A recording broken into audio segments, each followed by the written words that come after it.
Hey guys, today I'm out here at the Goodwood Festival of Speed in the UK with the all-new Ford Explorer Electric. But this is not the Explorer that we're going to be getting in the United States. This has actually been developed specifically for the European market in coordination with Volkswagen, so it is closely related to the ID.4 that you will find on Volkswagen lots. Let's take a look at this Explorer and talk about how it's going to be a little bit different than the all-electric Explorer that we should be seeing pretty soon. Obviously, the first thing you'll notice is that this is an awful lot smaller than the Explorer in the United States. The last time the Explorer was offered in the British market was about 1998, and that was actually smaller than the current Explorer available in the US. The US Explorer has grown quite a lot over the last few years. So this is a dedicated two-row vehicle. It's not a three-row Explorer. Now, we can't get inside, but fortunately we can take a look a little bit at the inside. So I'm just going to go ahead and grab the camera from my buddy here, Tommy from TFL Cars. So there, hi Tommy. How's it going? Say what you think. What do you think about this interior? Well, Alex, I think they did a really nice job differentiating the Volkswagen from the Ford, or I should say from the Ford from the Volkswagen. So the center stack looks entirely different than the ID.4. So notice the screen you can layout. see you have that big screen there. I like that. 14.6-inch display there, and it moves, by the way, up and down. Alex, you did point out there's a couple of things that are very Volkswagen. Yes, those windows, the light switches right over there are very Volkswagen. The shifter, pretty similar, but I do like the changes that they made to the steering wheel. The steering wheel definitely feels very Ford. And I think that the look of the seats actually is pretty honorable to the Ford lineup. These actually remind me a bit of Mustang seats with that integrated headrest design there and the stitching. These will have some nice functions though, standard, right? That's right, yeah. So you got standard heated seats, standard massaging seats, which Volkswagen's been doing more of now, like in the ID Buzz as well.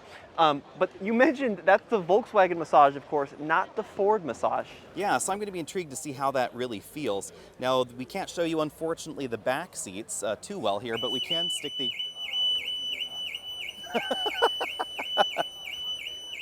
Apparently we can set off the alarm, though.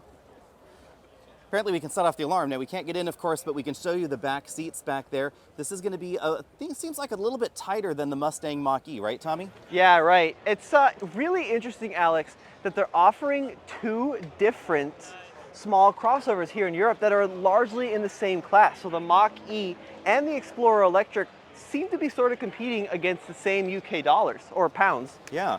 The back end, this definitely looks very Ford Explorer to me. I definitely like this really clean look, the really smooth Ford logo. It doesn't stick out much. They've really done a lot of sculpting as far as integrating those logos in there.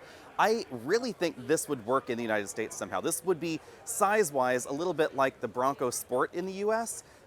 Not really obviously Explorer sized and not really Ford Escape sized either, right? And the big similarity I'm seeing between this and the Explorer in the US is the tail light design, that kind of C-clamp LED design. But it's a good size, I think, for Europe. And honestly, I think this form factor, especially as you said with like a Bronco nameplate, would work pretty well in the States. I do like these wheels. What do you think of the Ford wheels? They're great. So this is a 20-inch wheel. There's one over there with a 21. Two 35/45 R20. And then what about the configuration of the drive setup, Alex? Rear wheel drive? Yeah, so rear wheel drive, 168 horsepower, then you said, what, 228 maybe, something along those lines? Yeah, and then there's a dual motor with 335 bhp, brake horsepower, so you can get it with all-wheel drive. And two different batteries, 55 and about 77 kilowatt hours? Yeah, like the small ones, I think 52 kilowatt hours usable. They're targeting range of like low 200s, WLTP of course for the small battery, low 300s for the big battery.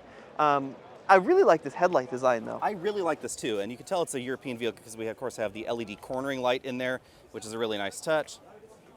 I think it's great. I mean, look, in Europe, right, the big American land yacht typically hasn't sold well. The big full-size SUV, and even mid-size SUV typically struggles here a little bit. This vehicle, I think, is the right size. It's got a good name. You said on their press release, they're trying to blend American design with German engineering, so they're not shying away from the Volkswagen connection. Yeah, that's right. And actually, I think that's pretty refreshing because instead of just saying, hey, this is an entirely Ford contraption, they are saying that it's being built in Germany and it was engineered and designed in Germany as well. Of course, Ford has a big engineering and design facility in Germany, and so they do say that about a lot of their European products, to be perfectly honest as well, though. But I'm really intrigued to see how this goes. Obviously, the Volkswagen connection can help Ford reduce costs. We don't have too much pricing data on how this would compare with American product line vehicles as far as its price tag, but I would not be surprised if intrinsically this would be less expensive than a Mach E if, for instance, they could ever bring it to the United States, which again, It definitely isn't. At any rate, let us know what you think about all that down there. And of course, stay tuned because we are going to find an American market electric Ford Explorer coming pretty soon. It's probably not going to look like this one though.